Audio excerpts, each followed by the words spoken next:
Welcome to the NMI podcast. And our guest today is Dr. Nina Fuller-Shavel. And before we get into the conversation, I'm just going to give you a bit of background to Dr. Fuller-Shavel's history and work.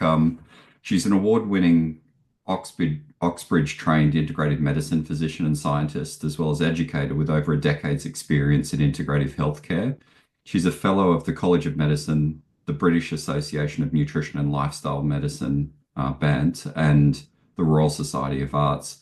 She co-chaired the BSIO, which we'll speak more about. That's the British Society for Integrative Oncology over 21 to 2023, and is the current co-chair of the BSIO Education Committee and the SIO, which is the Society of Integrative Oncology Global Ambassador for the UK. She's actively contributing to several SIO committees, and alongside her extensive scientific and medical training, she holds multiple qualifications in nutrition, integrative medicine, functional medicine, so she's IFMCP certified, health coaching with FMCA, herbal medicine, traditional medicine, yoga, mindfulness, and other therapeutic approaches. So many strings to the bow. Importantly, she's a recent co-author of the book Integrative Oncology in Breast Cancer Care, which came out through Springer Nature in March 2024. And I'll signpost that in the text for people if you want to look up the textbook. Also, importantly, has a strong and active clinical background. She's founder and director of the Synthesis Clinic, which is an innovative multidisciplinary practice in Hampshire in the UK, specializing in women's health, integrative cancer care, or integrative oncology, and has won several awards as well. Won a prestigious Innovation Leadership of the Year award for inspirational vision in healthcare and practice leadership, as well as subsequently making the 2024 top 100 UK female entrepreneur list. And beyond her clinical work, she's also a really vocal and active advocate for integrative oncology. She's a guest lecturer in undergraduate and postgraduate programs, delivers independent educational courses for medical and nutrition professionals, including her Systems Approach to Cancer program. She participates in research as well, so it's certainly worthwhile looking up her research publications. Involved in some really important leadership, papers in the field, and also an active reviewer and contributor to various journals, including our own Nutritional Medicine journal, amongst others. Importantly, in this work, she's involved in guideline development and international panels that are focused on doing this. And just finally, her work also includes integrative oncology non-profit roles as the CEO of the UK NCIO, which is the National Centre for Integrative Oncology. We'll speak a bit more about that as well. And co-founder and director of Onkyo CIC, which is supporting integrative oncology practice and research. So quite the introduction, Nina, and it's really a huge privilege to have you on here. A massive fan of your work and really inspired by the great work that you're doing, both in practice, but to advance this area of integrative oncology more broadly, amongst healthcare providers. And with an audience of this podcast of healthcare providers, we can really dig into that work and uncover the great things you're doing. So, really nice to have you. Thank you. It's a pleasure being here, Ben, and right back at you for inspiration, everything you're doing with NMI. Thanks very much. So I thought a nice place to start this conversation would be with a bit of background in how you got into this field. So how did you land in specializing in integrative oncology? Well, my journey actually goes through functional and integrative medicine before it goes through integrative oncology. So I originally started out as a scientist, actually. So I did my natural sciences degree before I did medicine, actually, which was quite interesting. So I did natural science at Cambridge. Then I trained in nutrition. And then I went back and did medicine back at Cambridge again. So it was quite a different path because a lot of people maybe retrain in nutrition having done medicine. But actually, I went into medicine with my eyes wide open, which was really an interesting experience. Going into the wards and seeing a lot of those lifestyle-driven, nutrition-driven diseases, and understanding just how little we actually do for them in the both the acute setting, but also in primary care and preventative health as well. And then as I was working in the NHS as a doctor, I got diagnosed with breast cancer. So at that point, I was doing very much conventional medicine with a small practice in very general functional medicine, mainly from the nutrition perspective. And then I had, I think, a very misguided idea that if we get into cancer support, we get a lot more support. And actually, people will talk to us about the things we can do to support our own health and well-being, from the physical side to the emotional side. And while my medical care was absolutely impeccable, I was under the Marsden, a fantastic team, brilliant oncological care. I realized I was on my own for everything else. And at that point, I was parenting a 3.5-year-old. I'd just come out of a really, really busy, NHS job and suddenly landed in a space where, hold on a second, we're now facing 6 months of chemotherapy, 2 surgeries, and targeted therapy probably for another year. So I then realized I had to do all the research for myself. And what I have created for myself and within my own journey has actually helped convince some of my oncology providers and my surgeons that this is a really valuable approach. And one of my oncologists said to me, as I walked into his clinic one morning, he said, you're like a breath of fresh air, because I see people who are on less chemotherapy than you, but you wander in here, you're like, okay, bang, bang, bang, this is what we're going to do. And it's great. And it breaks up my clinic. And it's just so lovely to see you doing what you're doing. So I think what it really did is empowered me to understand that we must have this as a part of standard of care. And I've seen women younger than me going through the same chemotherapy as I was and landing on the floor really, really badly. And I was still parenting on my taxing chemo. I was running. In fact, I did a 10K in London probably about 4 or 5 months after my mastectomy and reconstruction. But it was because I was doing those things that I was able to get through my treatment in one piece. And I was taking care of my mind. I was doing yoga, I was doing mindfulness, I was doing other approaches, I was doing therapy, I was doing EMDR. So at that point, I think having gone through all of this journey myself, I've realized how little there is available to people with cancer.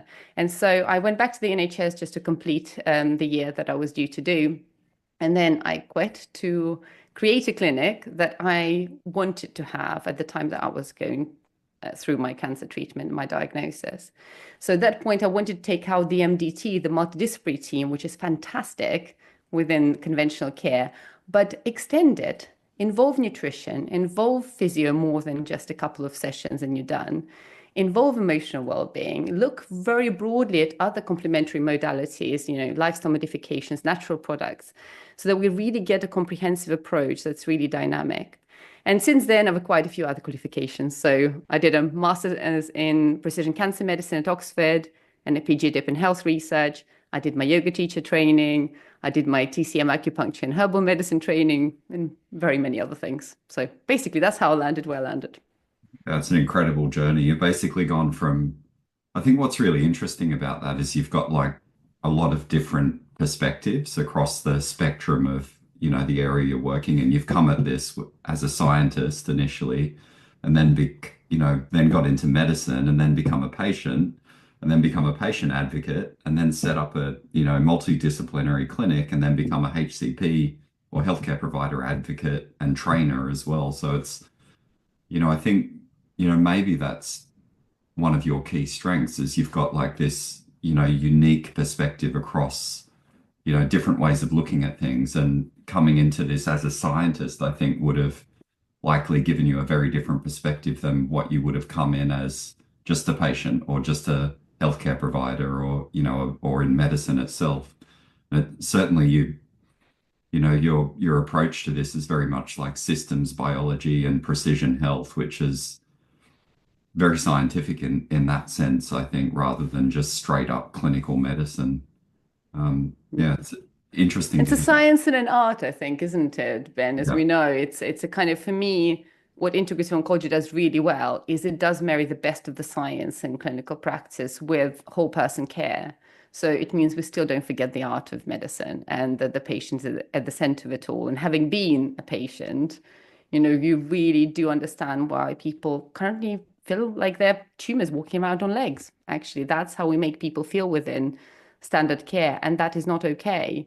At the moment of time when you're given a cancer diagnosis and you're ultimately disempowered and you've had your breath taken away, then to be told to go home and wait, and they're their little patient, have all of your agency taken away, and there's nothing you can do for yourself is awful. But also, then being not seen as a human is a really difficult experience for people. So I'm aiming to change that because we need to be able to look at how we can empower patients at the point of diagnosis. And I was talking to one of the breast cancer surgeons, and she said to me, well, at the same time as I give somebody a cancer diagnosis, I can't also tell them to change their nutrition, lifestyle, and everything else.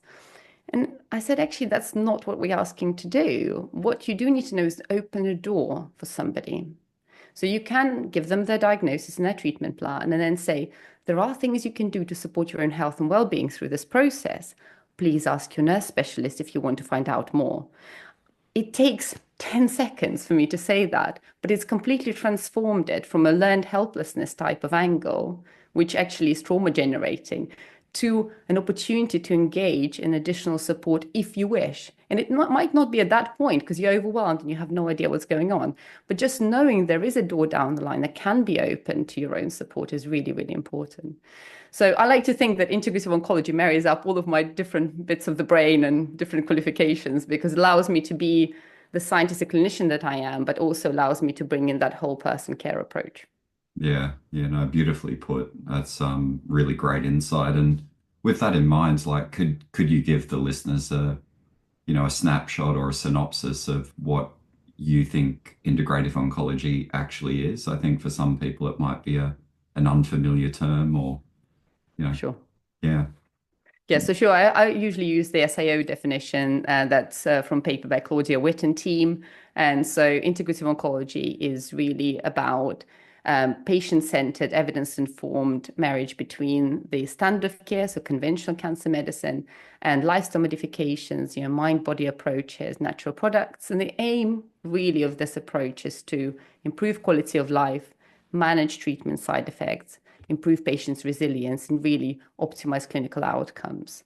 So these are kind of the core strands, and we can kind of mince around the words and what exactly we call different things. But really, to me, it's a marriage of the best of the best. It is a rational integration of the best, most personalized standard of care. And I'm looking at precision oncology here as well, because it's really important and becoming increasingly so across different tumor types, as well as everything else that we need to support the whole human through this experience and beyond into survivorship or living well with cancer, because another massive gap we currently have is survivorship, because there's this massive assumption that when we finish cancer treatment, well, you're fine now.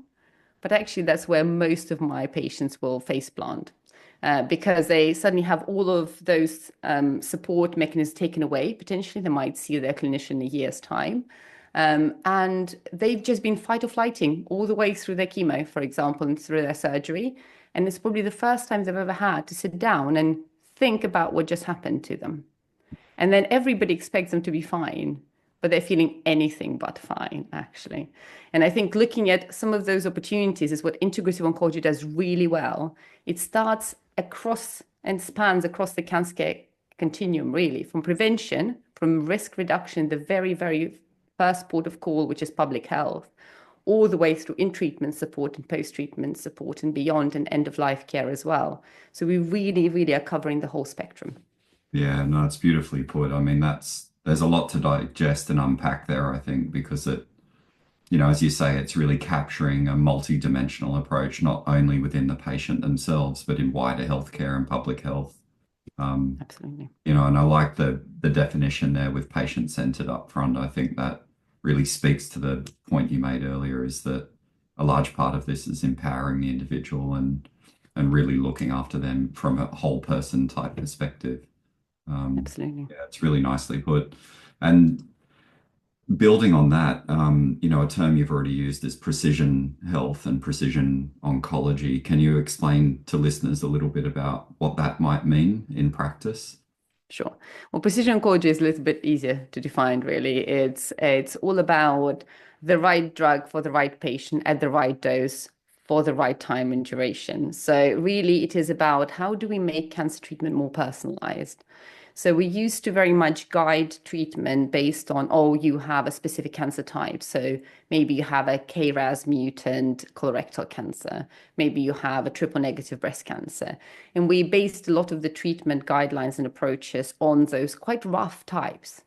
Well, now we know through the advancements in different testing, for example, so we used next generation sequencing now, we can look at actually individual mutational types of different cancers. And instead of saying, well, for your really broad cancer group, this is what we do, we can now really personalize that and say, actually, if you have this particular cancer type and those particular mutations, you might be eligible for this particular really targeted treatment. So trying to avoid this one size fits all approach and really thinking about what do we give patients dynamically through their treatment journey and making sure we're doing it in the right way. And that involves anything from looking, as I said, at the tumor profile, some of the patient factors as well, which is really important and very important in immunotherapy, for example, but also looking at pharmacogenetics. So what is your genetic predisposition to managing certain treatments? And all the way into trying to look at the predictors of response and how we can modify them and how we can give the patients the best out of that line of treatment. So that's really the precision oncology angle. To me, precision health is, of course, way, way broader. And we approach integrative oncology from the precision health angle at Synthesis Clinic, and that's what I teach as well. And it's about saying, okay, we do have broad guidelines, which are fantastic and really, really important for, say, symptom management. But actually, we really need to look dynamically at the person, look at how do we evaluate them really from the beginning, which means all the normal medical history, all of the normal information on their cancer treatment and their tumor type, but also look at nutrition, lifestyle, biomarkers, which is really important. It might be patient-related biomarkers or tumor-related ones. How do we look at their nutrigenomics? How do we look at what's going on from their symptom control perspective and their quality of life? What are they currently taking that may or may not interact with a boatload of other oncology drugs that they're taking at the moment? So looking at drug-drug interactions, drug supplement, drug-herb interactions is really important. And really the idea is all of these different inputs that come in to a physician or one of our nutrition clinicians, etc., and the MDT as a broad setting. Yes, the idea is that what we do is integrate all of this into a symphony. So it's about like having all the different instruments playing their own tune, but the plan that needs to fall out of integration of all this vast amount of information needs to be simple, personalized, and dynamic, and really, really adjust to the patient as they go through the different treatment options. So it might be that, for example, their chemo plan is very different to their immunotherapy plan, to their radiotherapy plan, to their endocrine therapy plan. So when people ask me sometimes, what do you do for estrogen receptor positive breast cancer? My favorite answer in general is it depends. Because there isn't, number one, I don't treat the cancer, I treat the human. That's the first bit. But the second bit is it depends. It very much depends on everything to do with the person and their treatment and what they're going through. So, and we can see that this approach really, really can be dramatically impactful for patients, both in terms of supporting resilience and quality of life, but also in supporting survival outcomes. And we have a number of patients who have really quite rare tumor types with really poor survival, that we can, triple or quadruple sometimes survival times for compared to what's out there in literature. So really that's what our research and clinical practice direction is how do we personalize integrative oncology care to be very scientifically driven, but also very whole person driven, and that can move with the patient on their journey and give them the best quality of life for as long as possible. Yeah, that's really well articulated, and I think it fits with the name of your clinic very well. It's synthesis, right? You're synthesizing individual data and building that into a personalized approach that marries with the individual. It's really, really beautifully put. Within that, we need to speak a little bit about nutrition, and I'm just wondering, like within this integrative oncology type approach that you're, championing, where does nutritional medicine fit?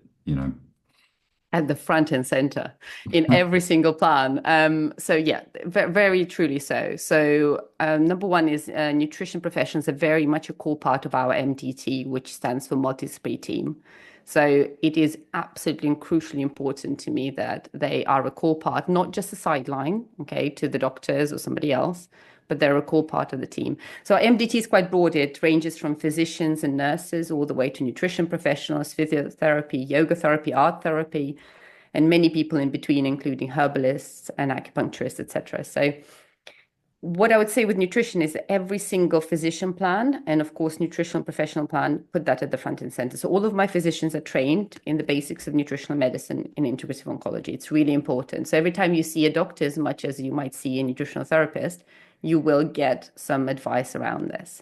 And as you know, I founded this 6 months online course on the systems approach to cancer, which is an NTIC accredited course. So all of my physicians and NTs go through that. It's really important.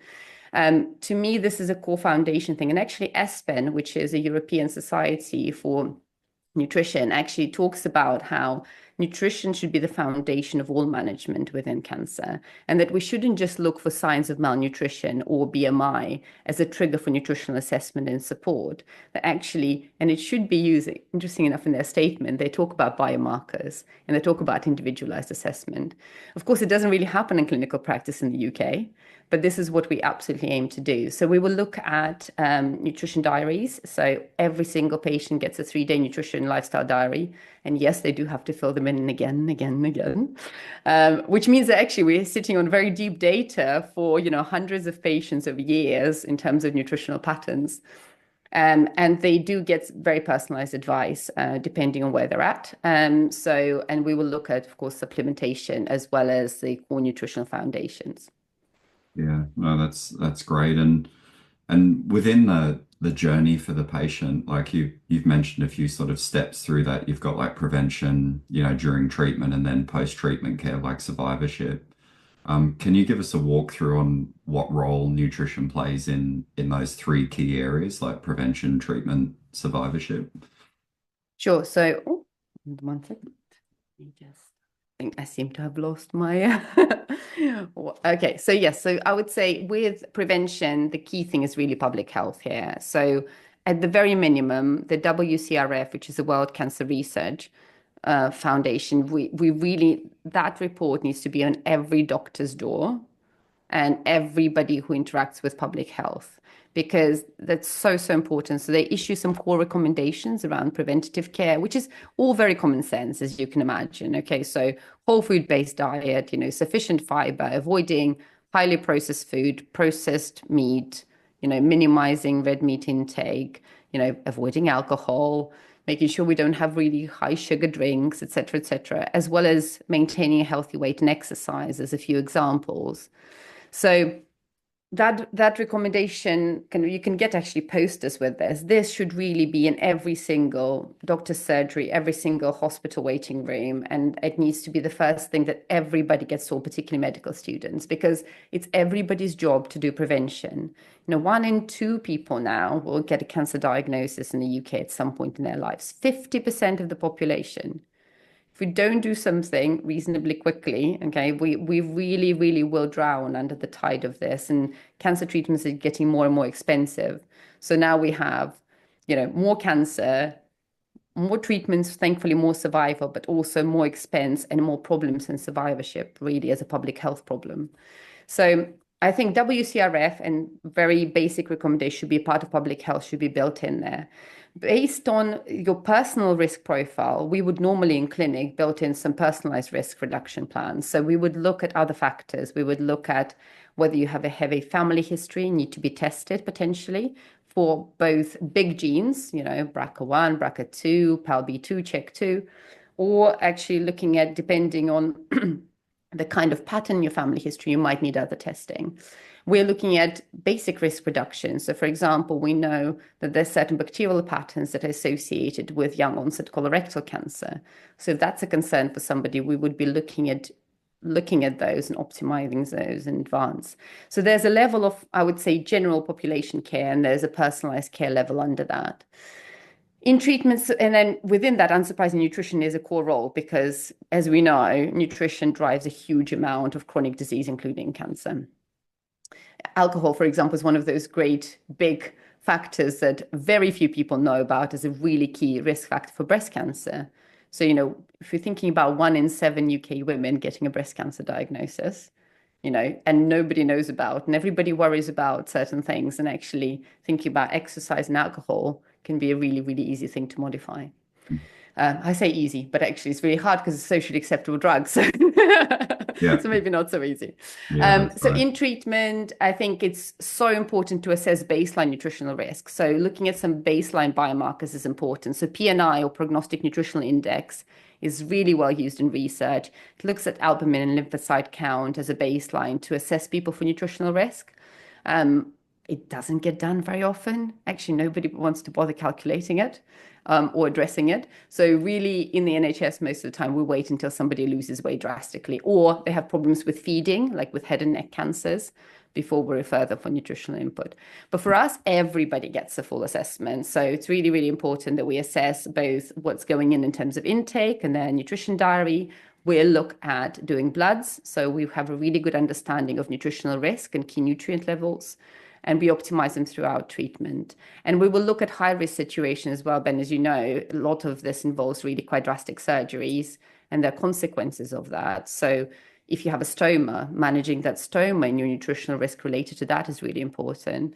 If you've had extensive abdominal pelvic surgery for gynae cancer, you're going to be at a reasonably high risk of SIBO, right? Small intestinal bacterial overgrowth, because of the adhesions that are within that setting.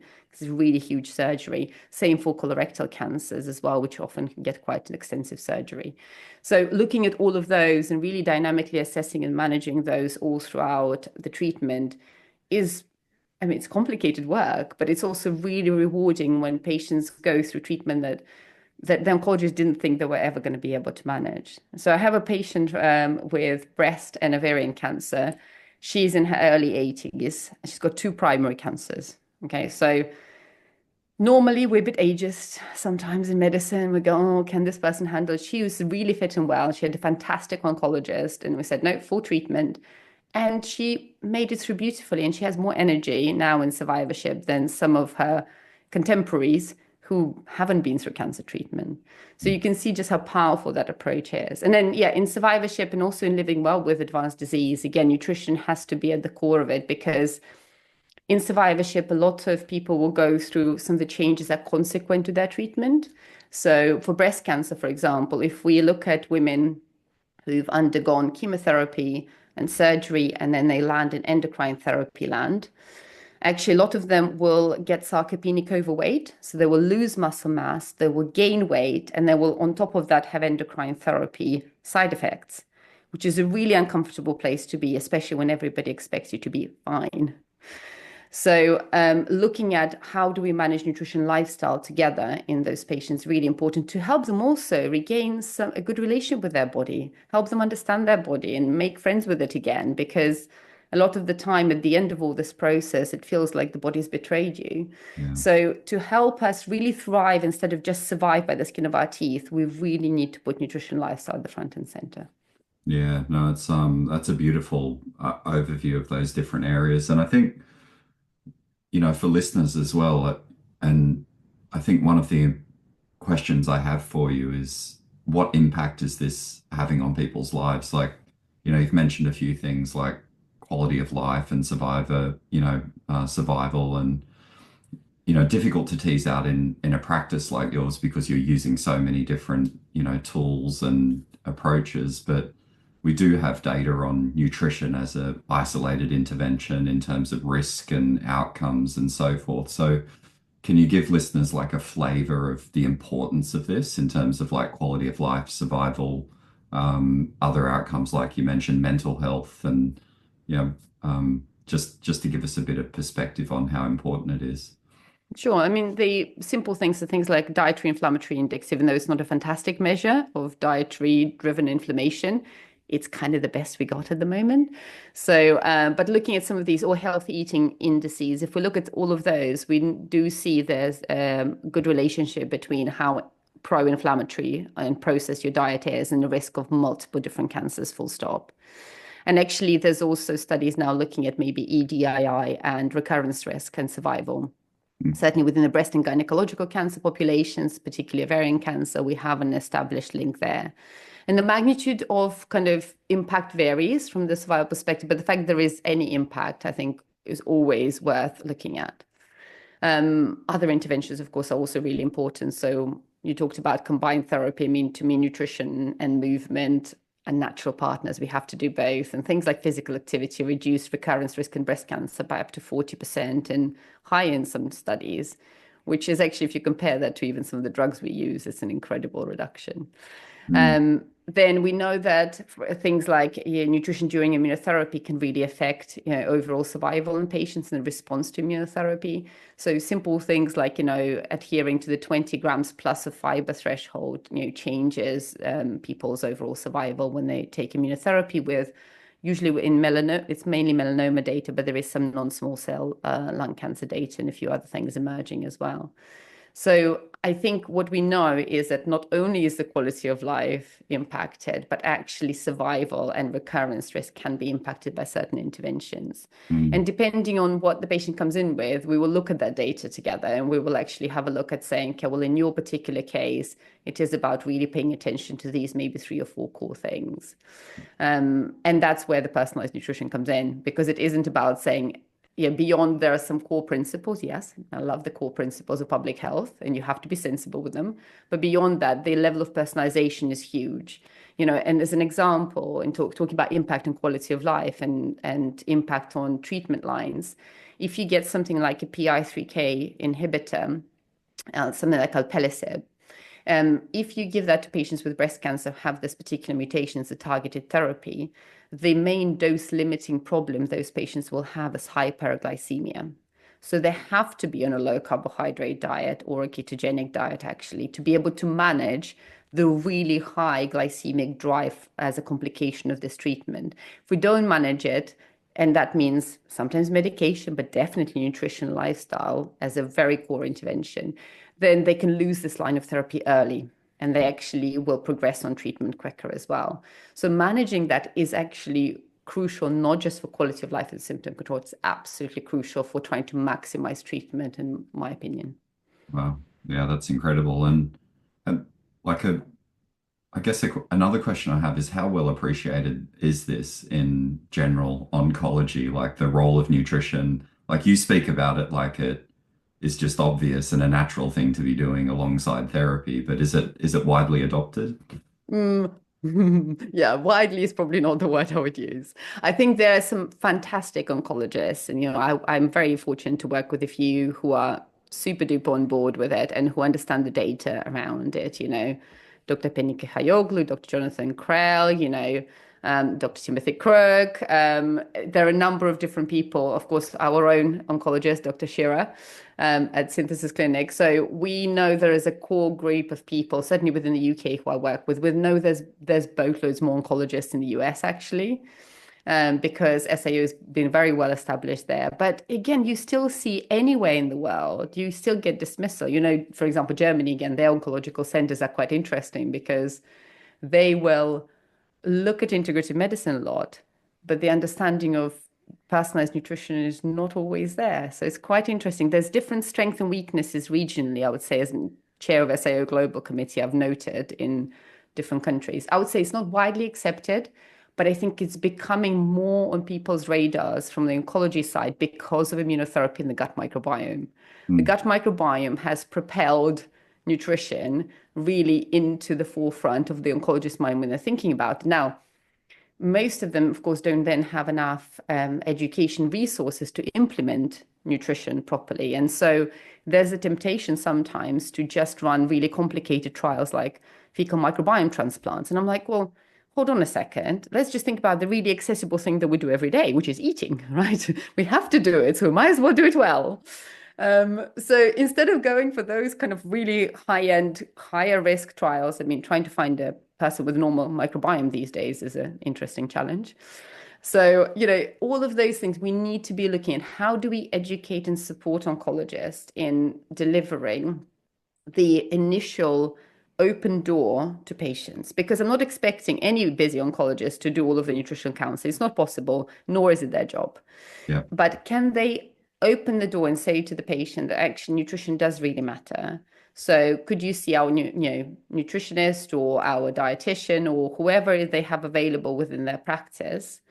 For us, of course, it's nutritional therapists, to be able to start doing some of the nutritional counseling and support. So to me, I think what we need is more education that is really based on what oncologists love and understand mechanisms, right? We all talk about mechanisms of action. I mean, to me, it's kind of as natural as breathing because that's what I do as a scientist. But that's what we need to show that it impacts outcomes, that it can be done realistically without putting undue burden on the patient or the system, and that it can actually also support that agency in the person because they're doing something for themselves.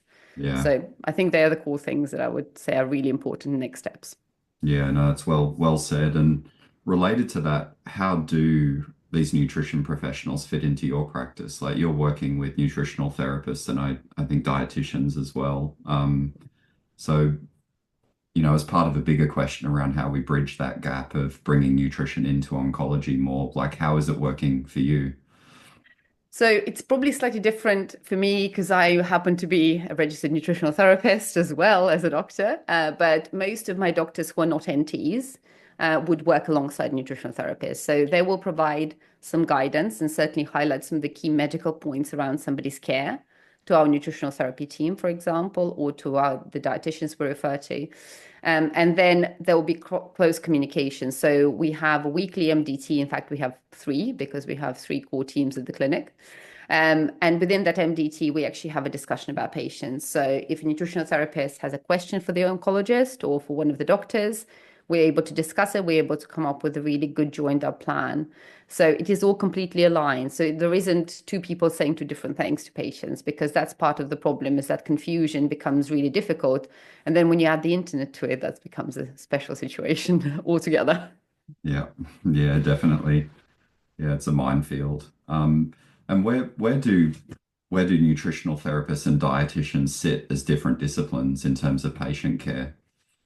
So for us, really, dietitians are really key when we have CKD, so chronic kidney disease. A lot of the patients have that. To be honest, I tend to manage those patients unless they really need a renal dietitian for when they're close to dialysis or on dialysis. A lot of the time, I will manage those patients myself because I have the knowledge to do so.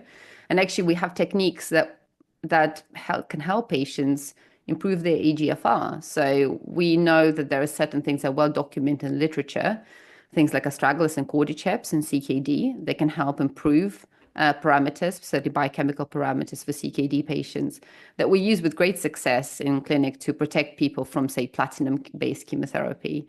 And we can usually improve eGFR by 5 to 10 points. So actually, that means we can reclassify somebody's CKD sometimes altogether, which is, I think, it's my research project coming up, really. But yeah, for us, really, unless we need specialist input from dietetics, so things like TPN, of course, is governed from dietetics. So CKD, there is some other really complex thing that we will really need dietitian input as we use nutritional therapists in line with our doctors to be able to provide comprehensive wraparound medical and nutritional care. Yeah, and it sounds like with the nutritional therapist, like you're providing, the training, the specialist training in this area, so it's in line with the multidisciplinary practice. So, I mean, within that context, what kind of work are the nutritional therapists doing with patients? Everything really on the nutritional side. So yeah, I think what we would say, I guess if I think about maybe Dr. M or Dr. Shearer in the clinic, meeting a patient and doing the initial medical assessment from the integrative oncology perspective, they would write down the plan. They would write down some key points to focus on from the nutrition side. Then the nutritional therapist will see them. They will review the guidance from the medics. They will review test results. They will look at the practical implementation of that. They will look at further personalizing those recommendations depending on what comes back. And we do a lot of, comprehensive testing within the clinic as well. So when it's needed, particularly, if I'm preparing somebody for immunotherapy, they've just come out of chemo, their gut microbiome is really quite on the floor, I'd want to know if I need to correct some key things to help try and influence the immunotherapy outcome. So we will look at stool microbiome testing, we will look at nutritional assessments, we will look at people's hormone assessments, anything else that comes to mind based on a personalized care plan. And then a lot of the time, again, they will see both the doctor and the nutritional therapist over a period of time. And we are very fortunate in that we keep our patients for years, even those with advanced disease. So over time, that frequency of input reduces, but we always try and work together. Some patients see just the doctor, but it's quite rare within our clinic. It's probably more common with me just because I can cover quite a few different angles within my own practice. But that close collaboration, communication, being able to explain test results to the patient or client, being able to modify their personalized treatment plan, go through their supplements. A lot of the drug supplement interactions, of course, done initially by the physician, but then they're picked up every single time by the nutritional therapist as well. So we always check drugs, allergies, any new supplements, debunking of all of the nutrition myths and supplement myths is also a very important part of an NT's job at Synthesis Clinic. So that's another thing that, of course, is really valuable to spend time with somebody who can kind of help you see and understand what the evidence behind something is, but Yeah. also how applicable it is to your individual situation. Because, evidence on a supplement in biochemically recurrent prostate cancer and somebody who is going through breast cancer, not the same thing. We can't just transpose evidence from one thing to another and assume it's the same. Yeah. So discussions like that are really, really common within the clinic. And is that a common reoccurring theme then is information from the internet, et cetera, being misconstrued and misappropriated, I guess, for an individual.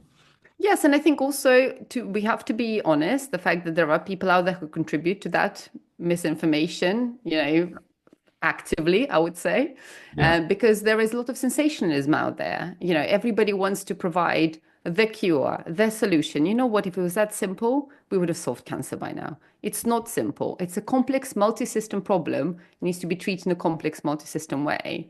Actually, that's where we get the best outcomes, not by simplifying it to the supplement all cancer patients should take. I mean, come on. There Yeah. is no such thing. Genuinely, there's even contraindications for vitamin D in some patients. Mm. So, it's really important that we just don't engage with this sensationalism and with the soundbite nature sometimes, particularly around cancer, of either the nutrition advice is certainly not supplement advice, because we shouldn't be taking supplement advice from social media or a random website from somebody who's maybe classed as a researcher. Okay, that's my favorite. I'm like, that could be as nebulous as anything. Thinking about what sources you derive your information from. Are they qualified to give advice? Do they have the right qualifications? Medics should probably get really much more educated on supplements before they comment on supplements. That's a realistic thing, okay? NTs should stay out of medicine, right? From that side, we know that very clearly we should not advise people medications or what to do with them. Goes straight back to the doctor it goes.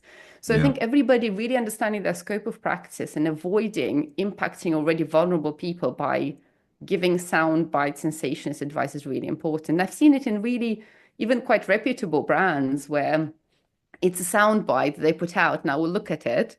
And I've done that before on social media. I'm the social media gremlin of integrative oncology. I Sorry. know. But it's something like, I don't know, eating an apple a day reduces risk of colorectal cancer by over 50%. I go, I don't think so. I said, if there was this data, I would have read about it. And then I track it back. And actually, if you ask the organization where they got it from a review. And I'm like, no, no, no, no.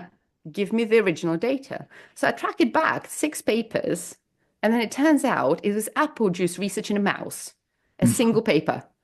I'm like, really? That's what we put out there for people who are worried about their cancer risk. That is not okay. So I think that we know there are evidence gaps. We know that there isn't as much investment into natural products or nutrition research, but that doesn't mean we get to ignore that and skate over it and present a falsely varnished view of what's going on. People need to understand what they're basing their plans on. And I always have really, really honest discussions about saying, look, we don't know about this in this rare cancer. I don't know, there is some 1% of patients might get. We don't have any data for you. What we Mm. do know is based on some of the other markers that we see, we would want to correct them because there is this particular rationale for it.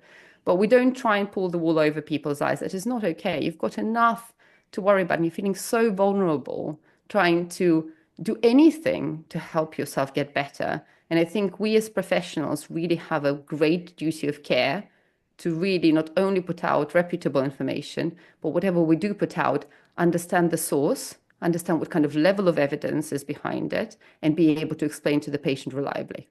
Yeah, I mean, that's a beautiful punchline. I think, you know, it captures that important issue and challenge for patients and health providers alike, beautifully, is that, you know, what we really need to be doing is tapping into authoritative sources that can upskill us on the evidence in this area before, you know, making comment or, you know, or even practice decisions. Yeah. And I think related to that, that dovetails really well into some of the advocacy work that you're doing. You're involved in a non-profit, the NCIO, as well as which is more patient facing, I believe, and also the SIO and BSIO. So do you want to speak a little bit about the work you're doing there for listeners so they can tap into those organizations? Sure, too many IOs really. But yes, SAO and BSAO are really for professionals. So these are definitely the two organizations that people need to know about. So SAO is a global organization. Its whole mission is to make integrative oncology as a part of standard of care. And it's done some fantastic work, including joint guidelines with ASCO, which is the American Society of Clinical Oncology, which have been published in some really, really key journals. So they're now guidelines for things like pain, anxiety, and depression, of which I'm co-author, and fatigue. And there's a sleep one coming out very shortly. So do go into integrativeonc.org. So that's the website for the SIO. And if you can join it as a member, an international member is only $99 per year. So I highly encourage you to join. And that gives you resources. So it gives you resources in terms of interaction checkers, which I know a lot of our nutrition professionals do have, but actually our medics don't. There is no medic, drug supplement interaction check included with your BNF, for example. So you have access to EfficaSafe, you have access to webinars, which are really valuable. You have access to networking opportunities and also special interest groups. So again, if a whole bunch of us join on the nutrition side, we can then help really push the nutrition SIG forward. So SIG is a special interest group. There's acupuncture, there's nursing, there's patient advocacy, there's advanced clinical practitioner group. I mean, there's so many things that people can get involved in, which is really important. And I think that means linking up for research, for clinical practice, for mentorship, and to just be the part of the integrative oncology movement. BSIO is, of course, our local organization within the UK. Again, it provides education resources for professionals. And the joint SIO BSIO membership is fantastic value because then you get access to both organizations. So again, webinars, annual conferences, all of those sorts of things are included within the membership. So I think to be a part of the community and professionally, it's really important if you work within cancer care to be a part of those organizations.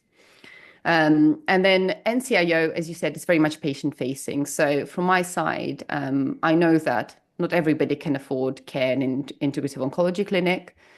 We also want to be able to improve access, and really for us to become a part of standard of care, we need to make integrative oncology more accessible. So it might be looking at things like group programs and charity funded initiatives.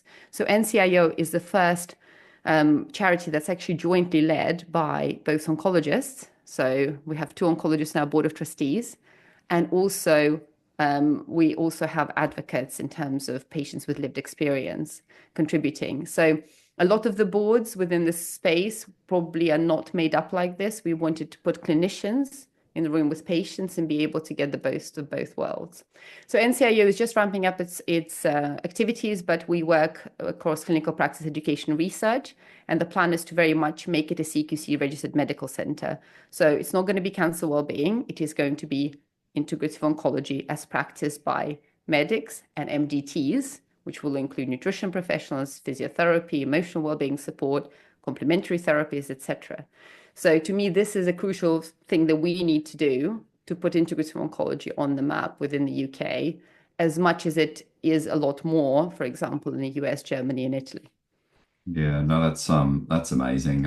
I think some really good places for people to connect in as healthcare providers. I think the emphasis there of being part of bigger movement and community, not just for resources, but to actually help push things forward is a really powerful one. And, the charity is incredible with that, that input from healthcare professionals who are specializing in this area, I think is a really unique feature. So really good for listeners to be aware of that and be able to tap into the work that you and your team and colleagues are all doing. It's brilliant. And I think that basically brings us to a close. So I, really would like to thank you for your time. It's been a hugely informative discussion. I think we've covered a lot of ground diving into this theme of integrative oncology, precision nutrition, unwrapping where nutritional medicine fits in this as part of a bigger picture, personalized approach, and also tapping into some of the great work that you're doing and that people can get engaged in. So, a huge thank you for your time. I know how busy you are. It's a great privilege for us to be able to speak with you. Thank you very much, Ben. It's been a pleasure. Yeah, thanks.